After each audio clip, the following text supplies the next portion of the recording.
చిరంజీవి సినిమానే డామినేట్ చేస్తున్నాడుగా అంటూ నవీన్ పోల్శెట్టిపై ప్రశంసల వర్షం కురుస్తుంది. సో మరి నవీన్ పోల్శెట్టి గారు నటించిన అనగనగా ఒక రాజు ఈ సినిమా అయితే సంక్రాంతికి బాక్స్ ఆఫీస్ దగ్గరికి వచ్చింది. మంచి టాక్తో ఈ సినిమా అయితే చాలా బాగా రన్ అయిందని చెప్పొచ్చు. ఏపీటీఎస్లో మొత్తం కూడా మంచి ఆక్యుపెన్సీస్తో చాలా హౌస్ఫుల్స్తో ఈ సినిమా అయితే నడిచింది.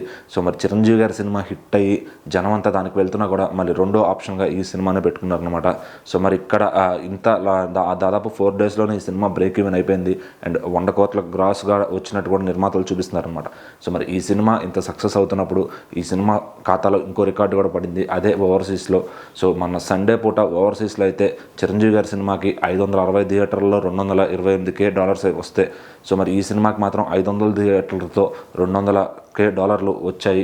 సో దానివల్ల ఇంకా ఎక్కువ థియేటర్లు ఉంటే ఇంకొంచెం ఎక్కువ కలెక్ట్ చేసేదని చెప్పి సో అక్కడ థియేటర్స్ అనేవి లేవు. ఎందుకంటే మన సినిమాలతో పాటు హాలీవుడ్ సినిమాలు కూడా అక్కడ స్పేస్ కావాలి.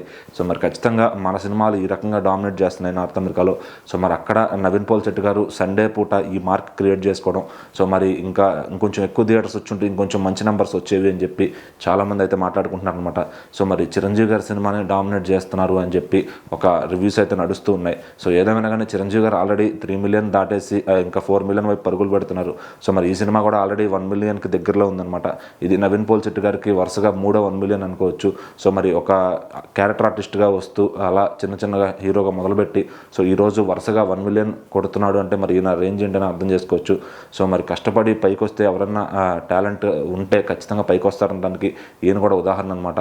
మరి అలాగే కష్టపడి పైకి వచ్చిన చిరంజీవి గారితో ఆయనతో సమానంగా ఈయన సినిమా ఉందని చెప్పి చాలామంది మొత్తం సోషల్ మీడియాలో కూడా కూస్తున్నారు.